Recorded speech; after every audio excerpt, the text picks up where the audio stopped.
thought I was doing everything right.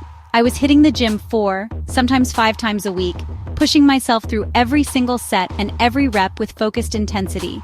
My workout log was detailed, I was tracking my lifts, and I was definitely getting stronger.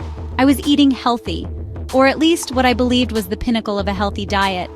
My meals were built around things like lean chicken salads, wholesome brown rice, handfuls of nuts for snacks, and creamy avocados on whole wheat toast. I meticulously avoided all the junk food, turning down office donuts and politely refusing dessert at family gatherings. But when I stepped on the scale, nothing. Week after week, that number would not move. It was the most frustrating experience, a genuine psychological battle that I was losing.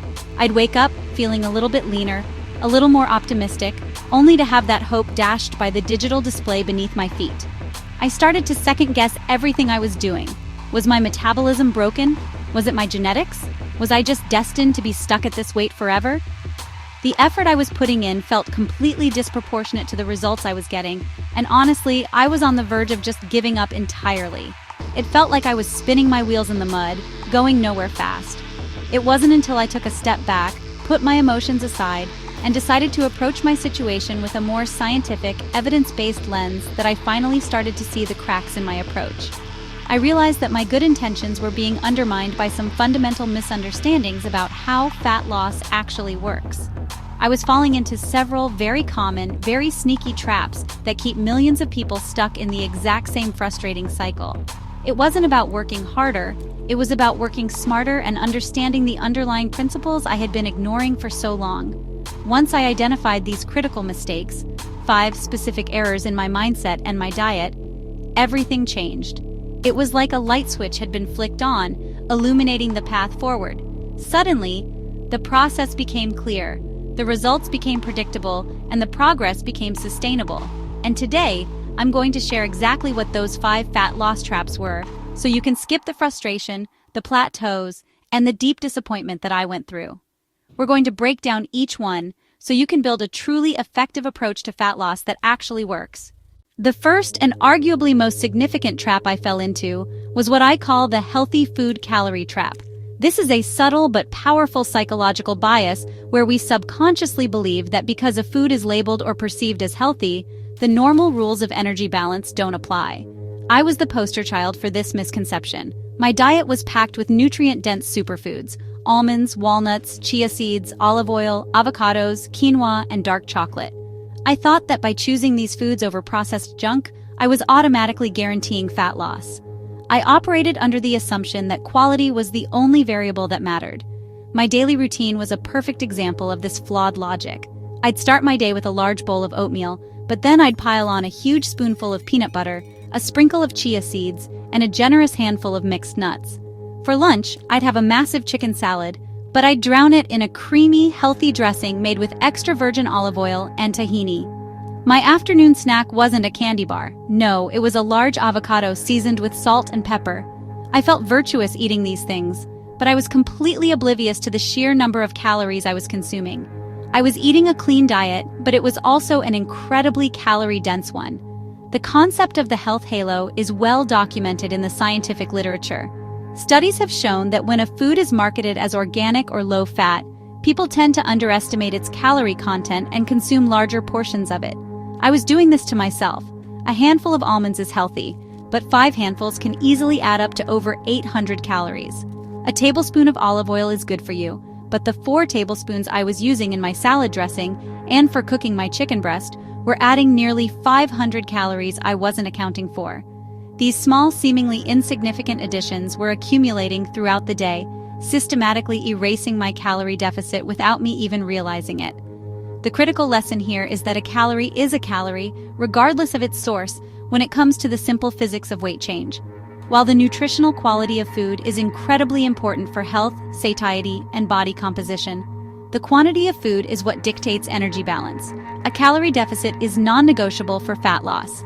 My healthy diet was, in reality, a high-calorie diet in disguise. It was only when I accepted this fundamental truth and started paying attention to portion sizes and total energy intake that the scale finally started to move in the right direction. The trap wasn't the food, it was my perception of it.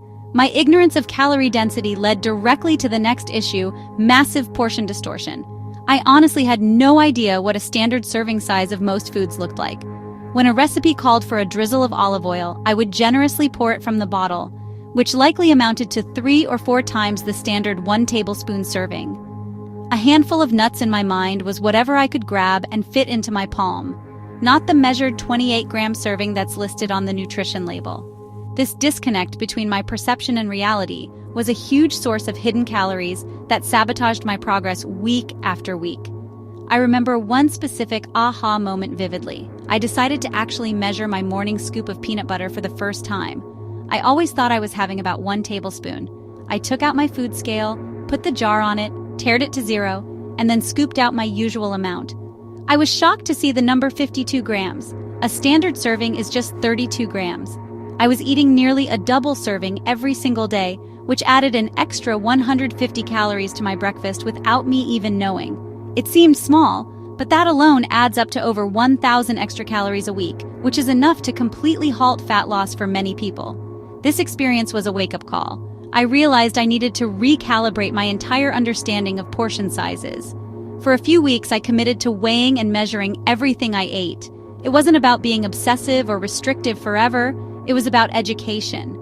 It was an exercise in learning what 100 grams of chicken breast actually looks like, how small a true serving of cheese is, and how quickly the calories in pasta can add up. This short-term practice provided me with invaluable data and gave me the skill of eyeballing portions with a much higher degree of accuracy for the long term. This educational phase was crucial.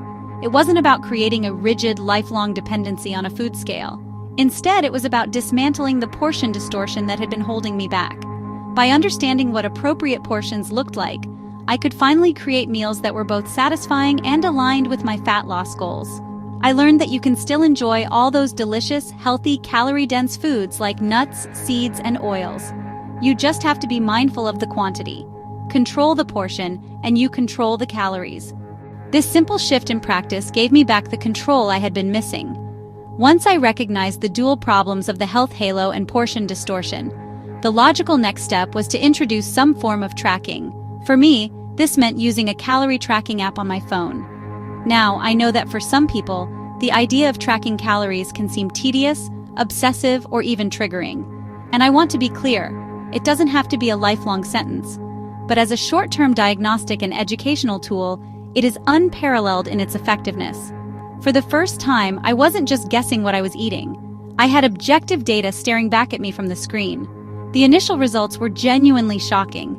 On days when I thought I was eating really well and probably consuming around 1,800 calories, which I had estimated would put me in a modest deficit, the app revealed I was actually closer to 2,500 or even 2,700 calories. Those healthy fats were the main culprits.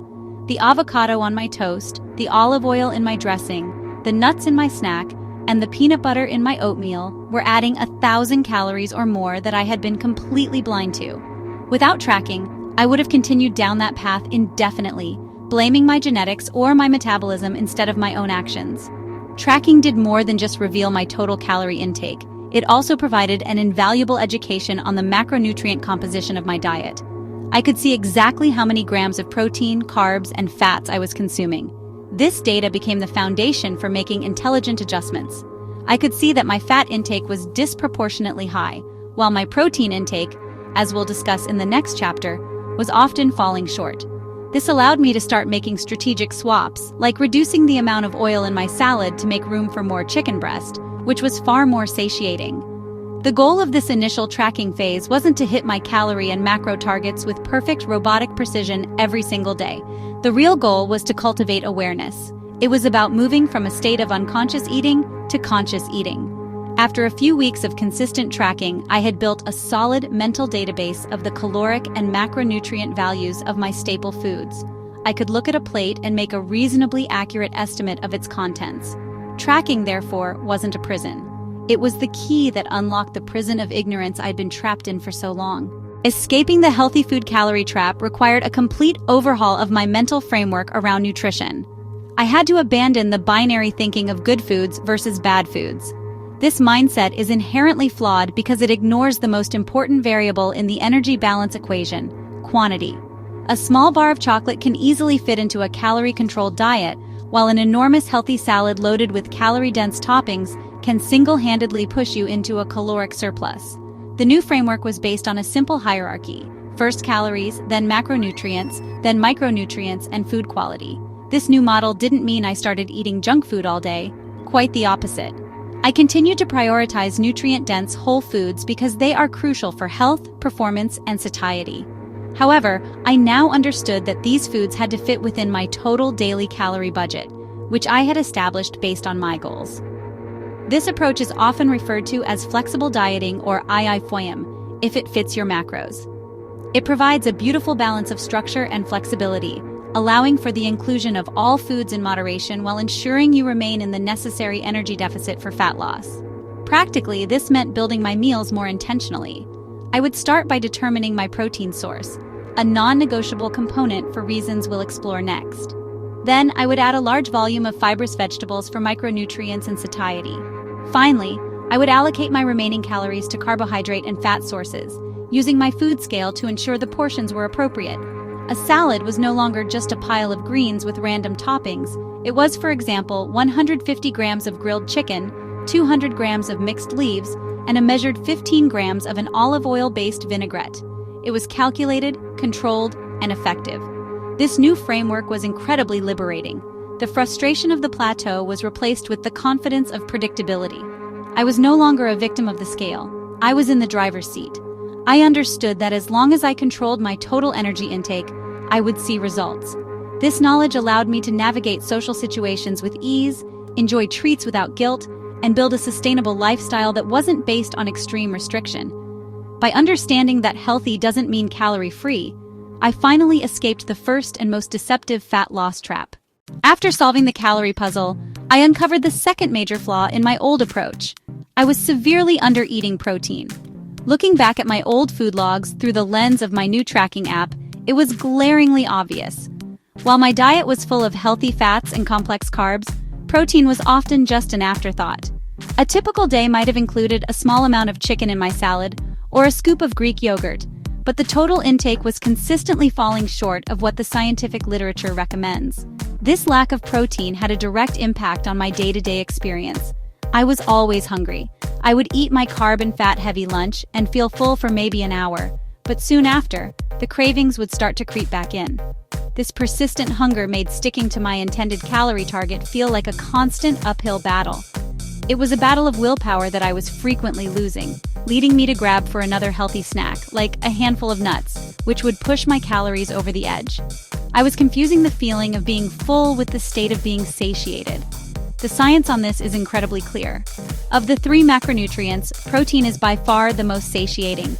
This means that on a per-calorie basis, protein keeps you feeling fuller for longer than either carbohydrates or fats. This effect is mediated by several factors, including protein's influence on gut hormones like GLP-1 and PYY, which send signals of fullness to the brain. By neglecting protein, I was essentially choosing the hard mode for dieting. I was making myself unnecessarily hungry, which increased the likelihood of overeating and made the entire process feel miserable. Realizing this was a game changer. It wasn't just about white-knuckling my way through hunger pangs. There was a strategic way to construct my diet to minimize hunger in the first place. The solution wasn't to eat less food, but to change the composition of the food I was eating. By shifting the focus of my meals toward a protein-centric model, I could leverage the powerful satiating effect of this macronutrient. This would make it exponentially easier to adhere to my calorie deficit without feeling constantly deprived and ravenously hungry. Beyond its powerful effects on satiety, prioritizing protein offered another significant benefit, a metabolic advantage. This advantage comes from something called the thermic effect of food, or TEF. TEF refers to the number of calories your body burns to digest, absorb, and process the nutrients in your food. Essentially, it takes energy to break down food, and not all macronutrients are created equal. Protein has a much higher thermic effect than carbohydrates and fats. The TEF for protein is around 20 to 30%, meaning that for every 100 calories of protein, your body uses 20 to 30 calories just to process it.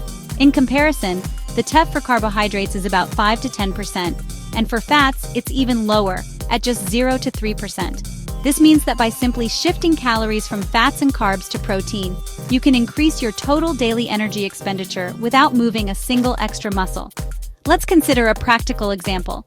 Imagine two diets, both containing 2,000 calories. Diet A is low in protein, 10% of calories, and high in fats and carbs. Diet B is high in protein, 30% of calories. Because of the higher TEF of protein, the person on Diet B might burn an extra 80 to 100 calories per day, simply due to processing their food. While that might not sound like a huge number, it adds up to 560 to 700 extra calories burned per week. Over several months, this can translate into several pounds of additional fat loss, all from making a strategic change in macronutrient composition. This metabolic boost, combined with protein's profound effect on satiety, makes a high-protein diet a powerful 1-2 punch for effective fat loss. You're simultaneously reducing your calories in by controlling hunger and increasing your calories out through the thermic effect of food. When I was stuck in my plateau, I was missing out on both of these benefits. My low-protein, high-fat diet was doing me a disservice metabolically. Increasing my protein intake was one of the single most impactful changes I made to not only feel better during my diet, but also to accelerate my results. Perhaps the most critical role of protein during a fat loss phase is its function in preserving lean body mass, which is primarily your muscle. When you are in a calorie deficit, your body is looking for energy.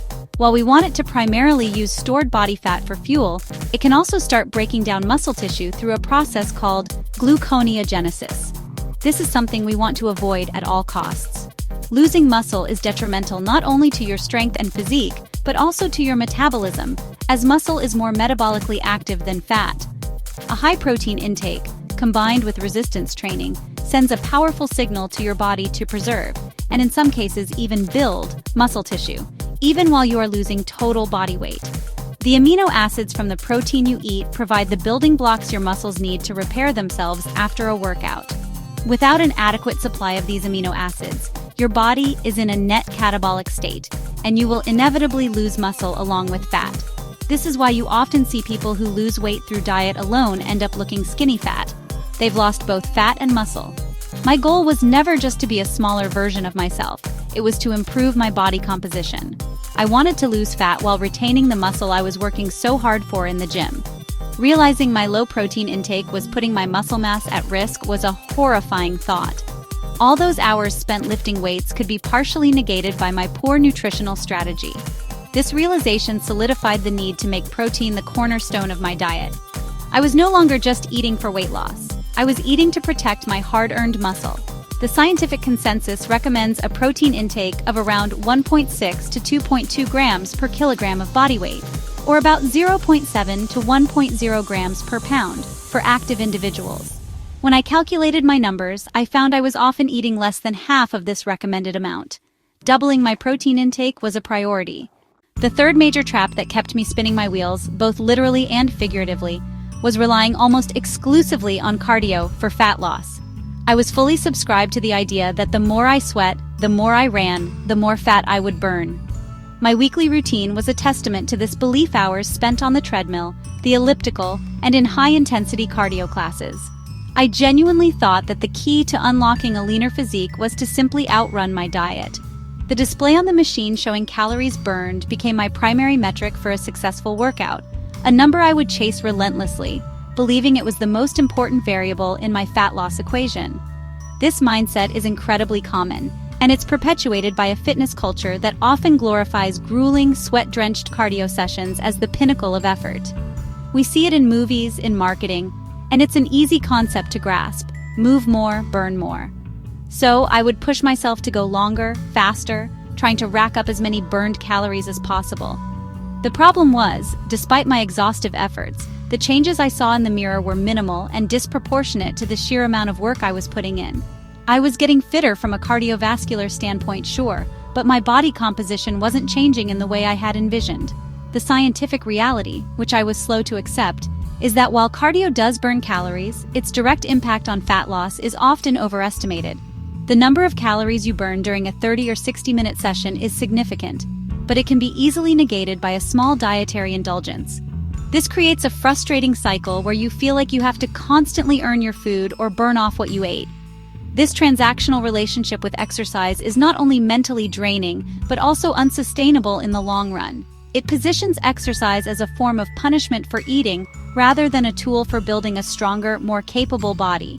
Furthermore, the body is an incredibly efficient machine that adapts to repeated stimuli. As your cardiovascular fitness improves, your body becomes more efficient at performing that same activity. This means that over time, the same 30-minute run that used to burn a certain number of calories will start to burn progressively fewer as your body adapts. To continue seeing the same caloric expenditure, you have to continually increase the intensity or duration. This is what I call the hamster wheel fallacy. You have to keep running faster and faster just to stay in the same place, a path that often leads to burnout, injury, and frustration. While I was logging countless miles on the treadmill, I was neglecting the most powerful tool in my fat loss arsenal: strength training. In my mind, lifting weights was for people who wanted to get bulky, a common misconception that I now know is one of the biggest myths holding people back, especially women. I saw cardio as the tool for shrinking, and lifting as the tool for growing. This binary view completely missed the nuanced and profound impact that building and maintaining muscle has on your metabolism and overall body composition. I would occasionally dabble with some light dumbbells, but it was an afterthought, never the main event of my training week. The critical piece of the puzzle I was missing is that muscle tissue is metabolically active. This means that it requires energy, or calories, just to exist. The more lean muscle mass you have on your frame, the higher your basal metabolic rate, or BMR, will be. Your BMR is the number of calories your body burns at rest, simply to perform its basic life-sustaining functions.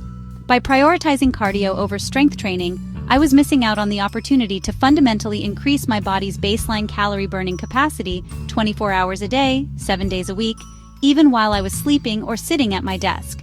Think of it this way: cardio is like earning a paycheck for the hours you work.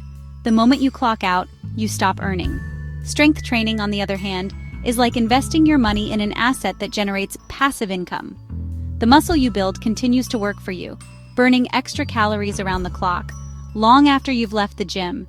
This metabolic advantage is a true game changer for long-term, sustainable fat management. It creates a more forgiving metabolic environment where maintaining a lean physique doesn't require constant punishing levels of activity or extreme dietary restriction. My fear of becoming bulky was also scientifically unfounded. Gaining a significant amount of muscle mass is an incredibly slow and difficult process that requires a specific combination of dedicated progressive training and, crucially, a consistent calorie surplus. As someone actively trying to be in a calorie deficit to lose fat, the hormonal and caloric environment simply wasn't conducive to massive muscle growth. Instead of making me bulky, prioritizing strength training would have helped me build the strong, toned, and defined physique I was actually striving for all along. The turning point for me was when I finally decided to flip my training priorities on their head. It was a significant mental shift, moving away from chasing a calorie number on a cardio machine and toward chasing progressive overload in the weight room. I committed to a structured strength training program, making it the foundation of my fitness routine. My week was now built around 3 to 4 dedicated lifting sessions, targeting all my major muscle groups.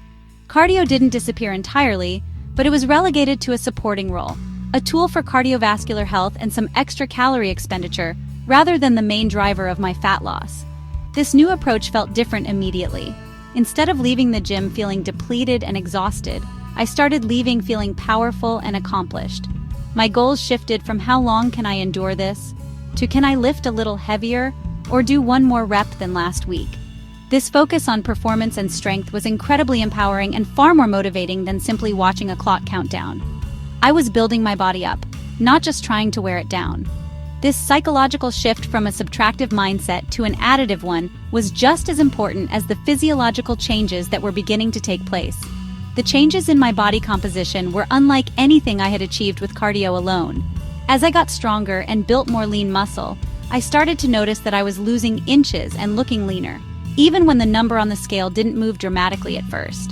This is because muscle is much denser than fat, meaning a pound of muscle takes up significantly less space than a pound of fat. My clothes started to fit better, my body felt firmer, and I began to see the shape and definition I had been chasing for so long. I was essentially sculpting my physique, not just shrinking it indiscriminately. This process is what experts refer to as body recomposition. By providing my body with the stimulus to build or retain muscle, strength training While in a modest calorie deficit, I was encouraging it to preferentially burn fat for energy while preserving that precious metabolically active muscle tissue. This is the secret to achieving that toned look. It isn't about endless cardio to burn away fat and reveal nothing underneath. It's about building the muscle first, so that as the fat layer reduces, there is a strong, defined physique to reveal. My new approach was finally creating the results that endless cardio never could. My training philosophy is now built on a simple but powerful principle. Lift heavy to build the shape, use diet to reveal the shape. Strength training is the architect of my physique, and my nutrition and supplementary cardio are the tools I use to manage my energy balance. I structure my week with strength training as the non-negotiable core. These sessions are focused on compound movements, exercises like squats, deadlifts, bench presses, and overhead presses that recruit multiple muscle groups at once, providing the most bang for my buck in terms of building overall strength and muscle mass. My approach to cardio has also evolved significantly. It's no longer a form of punishment or a desperate attempt to burn calories. I now use it strategically. Some days I might do a low-intensity steady-state session, like a long walk on an incline, which is great for recovery and burning some extra fat without being too taxing on my central nervous system. Other days, I might incorporate a short high-intensity interval training session at the end of a workout to boost my metabolism and improve my cardiovascular conditioning. The key is that it's always supplementary to and never at the expense of my strength work. This balanced approach has given me a level of freedom and sustainability I never thought possible. I no longer feel chained to the treadmill. I know that the foundation of my physique and metabolism is being built in the weight room, which means I don't have to panic if I miss a cardio session or have a slightly higher calorie day. The muscle I've built acts as a metabolic buffer, making my body more resilient and my fat loss journey less volatile.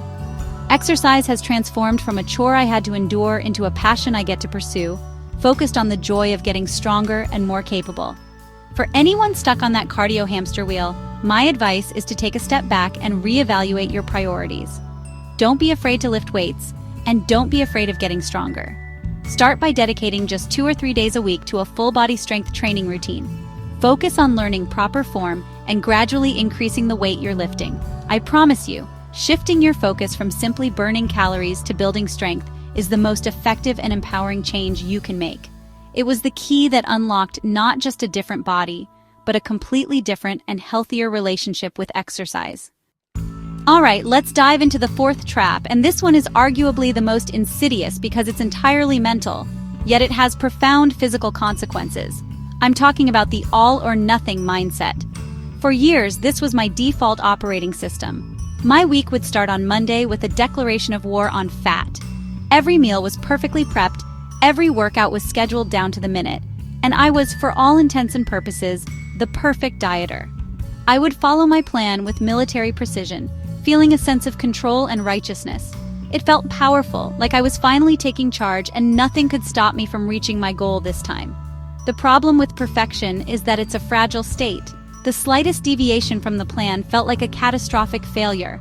If I ate a cookie at the office that wasn't on my meal plan, my brain didn't register it as a minor 100-calorie blip. Instead, a switch would flip. My inner monologue would scream, "Well, you've ruined it now. The entire day is a write-off." This black and white thinking created a dangerous feedback loop. The feeling of failure from one small misstep would completely derail my motivation and resolve, making me feel like all my previous effort was completely invalidated by this single tiny imperfection. This is what I call the perfectionist's paradox, the relentless pursuit of a flawless diet and workout regimen, which is meant to guarantee success, actually becomes the very thing that ensures your failure. It sets an impossibly high standard that real life, with its social events, cravings, and unexpected stressors, simply cannot accommodate.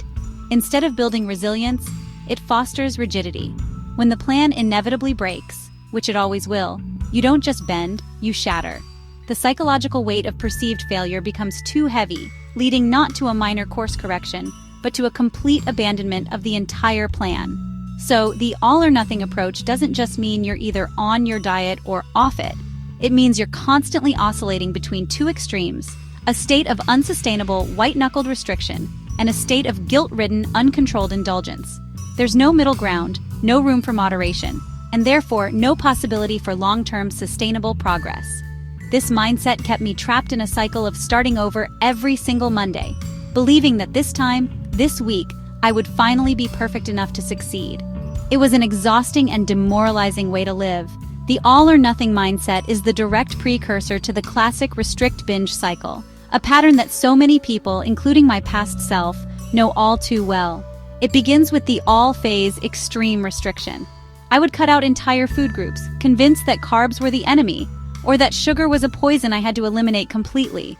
My daily calorie intake would be aggressively low, leaving me feeling constantly deprived and fantasizing about all the foods I had forbidden myself from eating.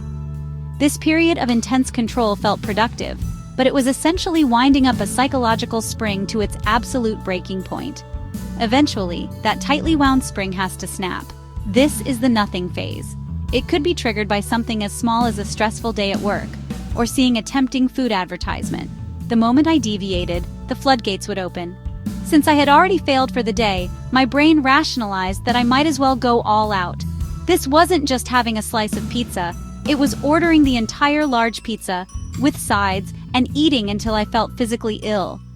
The feeling of release was quickly followed by overwhelming guilt, shame, and disgust with myself, which only reinforced my belief that I lacked willpower. What I didn't understand from a physiological perspective is that this wasn't just a failure of willpower, it was a predictable biological response. Severe caloric and psychological restriction increases the production of ghrelin, the hunger hormone, and heightens the reward value of hyperpalatable foods. My body and brain were literally screaming for energy and pleasure after being deprived for so long. The binge wasn't a moral failing. It was my body's desperate attempt to correct the extreme deficit I had imposed on it. It was a survival mechanism kicking in, not a character flaw. This cycle is incredibly damaging, not just to your fat loss goals, but to your relationship with food and your own body. It teaches you to view food as an enemy and to distrust your own internal hunger and satiety cues. You start to believe you can't be trusted around certain foods, which leads to more restriction, which in turn leads to more intense cravings and an even bigger binge. It's a self-perpetuating prison built from guilt and misunderstanding, and breaking free required a fundamental shift in how I viewed dieting, success, and even myself. The escape from this trap wasn't about finding more willpower or a more restrictive plan. The solution was counterintuitive. I had to let go of perfection. I had to stop aiming for 100% adherence and start aiming for 80% consistency. This mental shift was the single most powerful change I made. It meant reframing my entire approach. Instead of viewing a diet as a temporary period of suffering to be endured, I started thinking about building a sustainable lifestyle. A lifestyle, by definition, has to include birthday parties, holidays, and Friday night pizza. The goal was no longer to avoid these things, but to learn how to navigate them. This meant embracing flexibility. I started planning for indulgences instead of reacting to them. If I knew I was going out for dinner on a Saturday, I wouldn't starve myself all day. Instead, I might have a lighter, protein-focused breakfast and lunch to create a bit more room in my daily calorie budget. I started applying the 80-20 rule to my nutrition.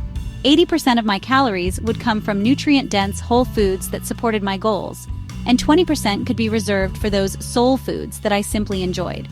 This took away the forbidden fruit effect and removed the morality I had attached to eating. Once I gave myself this permission, a funny thing happened. The desire to binge completely vanished. When a cookie was just a cookie and not a symbol of catastrophic failure, I could have one and move on with my day. My calorie and macro targets were no longer a rigid, unforgiving cage, but a flexible guideline. If I went over my calories one day, I didn't throw in the towel for the rest of the week. I just acknowledged it, maybe adjusted slightly the next day, or added a bit more activity and moved on. The goal became consistency over the entire week, not perfection every single day. This approach is fundamentally about playing the long game. Fat loss is a marathon, not a sprint. In a marathon, you don't quit if you have to slow down to walk for a minute or take an extra water break. You adjust your pace and keep moving forward. By focusing on my average intake and effort over weeks and months, I was finally able to make steady, consistent progress. I was no longer trapped in the violent swings of the all-or-nothing cycle, and for the first time, my results started to stick. Hand in hand with letting go of perfectionism is the practice of self-compassion. This might sound a bit woo-woo for a science-based fitness channel, but the psychological literature is quite clear on its importance for long-term behavior change. For years, my inner coach was a drill sergeant, screaming at me for every perceived misstep. I thought that being hard on myself was the key to staying motivated. If I missed a workout, I would tell myself I was lazy. If I overate, I told myself I was weak and undisciplined. This negative self-talk was incredibly destructive. Research shows that this kind of self-criticism is actually a poor motivator. It triggers feelings of shame and hopelessness, which often leads to avoidance behaviors. Think about it.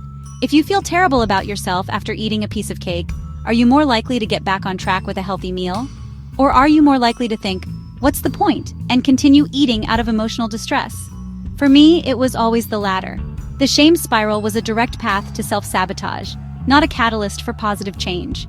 It was a strategy that was actively working against my goals.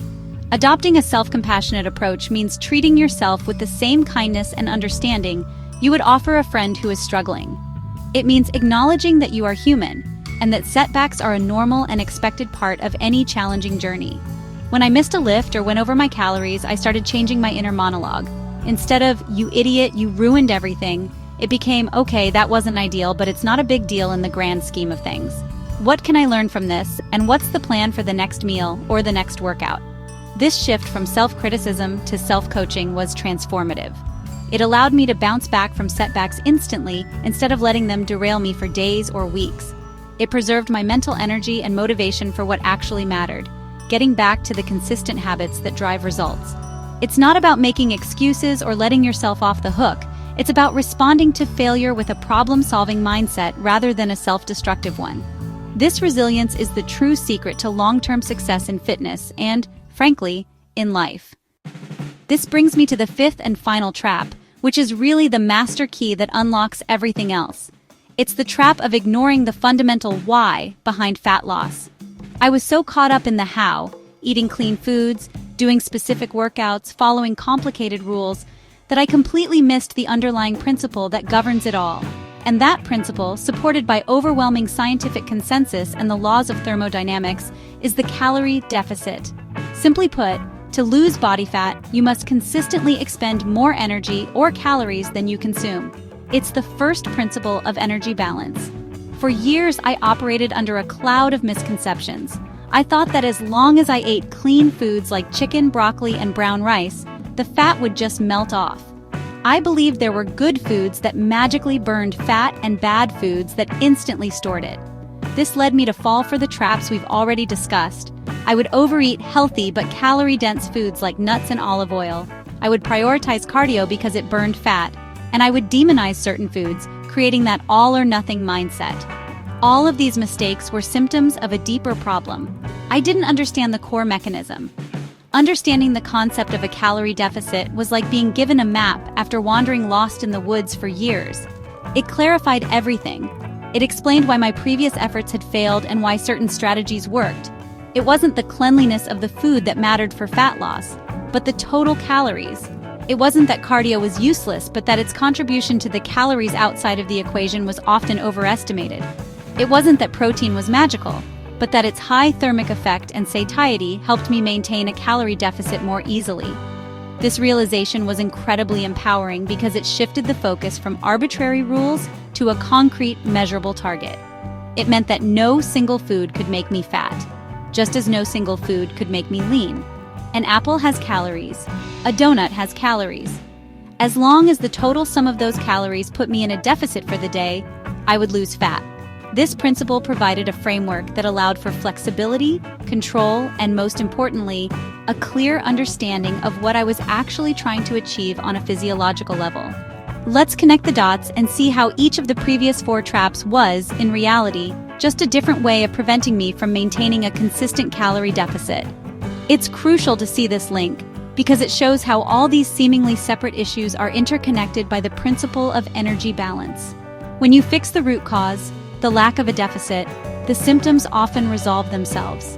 It's a much more efficient approach than trying to tackle each problem in isolation without understanding the underlying mechanism. First, the healthy food calorie trap.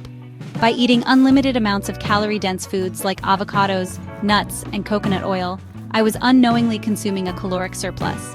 I thought I was being healthy, but from a thermodynamic perspective, My body was receiving more energy than it was expending. The source of the calories was irrelevant to the law of energy balance.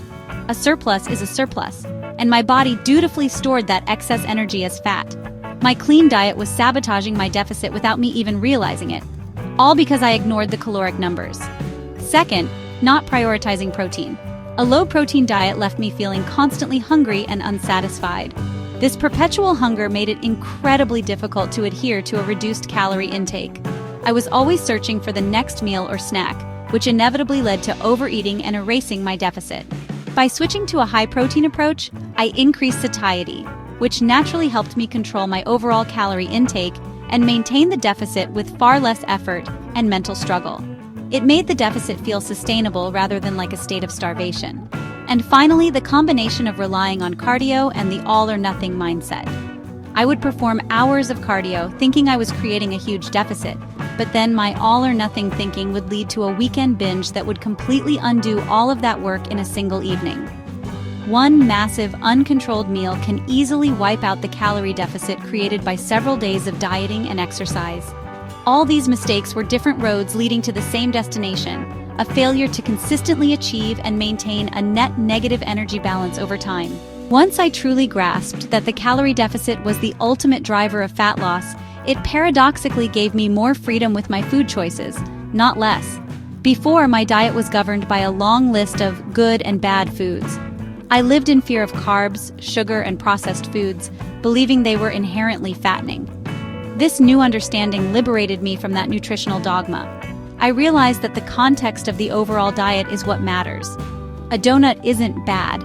It's just a less nutrient-dense food that contains a certain number of calories that need to be accounted for. This knowledge empowered me to use a flexible dieting approach, sometimes referred to as if it fits your macros, or IFOM. The idea isn't to live on junk food, as some critics might suggest. The idea is to hit your daily calorie and macronutrient targets, protein, carbs, and fats, primarily with nutrient-dense foods, while still allowing for small amounts of your favorite treats. This makes the diet sustainable and enjoyable. I could go to a birthday party and have a slice of cake without guilt, because I knew how to factor it into my daily caloric budget. This approach completely eliminated the restrict binge cycle. Because no foods were off limits, the psychological pressure and cravings for forbidden items disappeared. I no longer felt the urge to binge because I knew I could have a small treat whenever I wanted, as long as it fit within my numbers. This provided a sense of control and autonomy over my diet that I had never experienced before. I was no longer a passive follower of a rigid plan. I was the architect of my own nutritional strategy, making informed choices that aligned with both my goals and my lifestyle. Ultimately, understanding energy balance demystified the entire fat loss process. It turned something that felt complex, emotional, and frustrating into a simple, logical equation. It's not about magic foods, secret workouts, or extreme deprivation. It's about managing energy in versus energy out. This knowledge gives you the power to troubleshoot your own progress. If you're not losing weight, the answer isn't to randomly cut out carbs. It's to objectively assess your calorie intake and expenditure and make a logical adjustment. It puts you in the driver's seat of your own journey. Now, understanding the theory of a calorie deficit is one thing, but putting it into practice is another. The most effective way to ensure you're in a deficit, especially when you're starting out, is to track your calorie intake. I know this can sound tedious, and many people resist it, but I encourage you to view it not as a restrictive chore, but as a short-term educational tool. You don't have to track calories forever, but doing it diligently for a few weeks or months provides invaluable data and builds awareness that will serve you for the rest of your life. When I first started tracking using an app on my phone, I was shocked. I discovered the hidden calories in things I thought were benign. The generous pours of olive oil on my salads, the handfuls of almonds I snacked on, the creamer in my coffee. They were all adding up to hundreds of extra calories I was completely unaware of. This was the healthy food trap in action. Tracking exposed the mathematical reality of my diet and immediately highlighted why I hadn't been losing weight, despite my best intentions. It replaced guesswork with concrete data. The process is simple. You use an app, a food scale, and measuring cups to accurately log everything you eat and drink for a period of time. This gives you a clear picture of your current baseline intake. From there, you can make small, calculated adjustments to create a modest deficit, typically around 300 to 500 calories below your maintenance level. This data-driven approach is far more precise and effective than just vaguely trying to eat less or eat healthier. It allows you to be strategic and methodical. After tracking for a while, you develop what I call calorie literacy. You start to intuitively understand the approximate calorie and protein content of different foods and portion sizes. You learn what a real serving of peanut butter looks like. You learn to build satisfying, high-volume, lower-calorie meals. Eventually, you can transition away from meticulous tracking to a more intuitive approach because you've internalized the principles. Tracking isn't the long-term goal. It's the educational stepping stone that builds the awareness necessary for lifelong, sustainable fat management. So, those are the 5 big mistakes that were keeping me stuck. Falling for the healthy food calorie trap, not eating enough protein, prioritizing cardio over strength training, having a self-sabotaging all-or-nothing mindset, and finally, ignoring the fundamental law of the calorie deficit. Each one of these traps was a barrier, a source of immense frustration that made me feel like progress was impossible. But looking back, they were also valuable lessons in disguise, teaching me what doesn't work and ultimately pointing me toward what does. It was a long and difficult process of unlearning bad information. Once I understood that progress wasn't about eating clean, but about calorie balance, that it wasn't about endless cardio, but about building a stronger metabolism through strength training,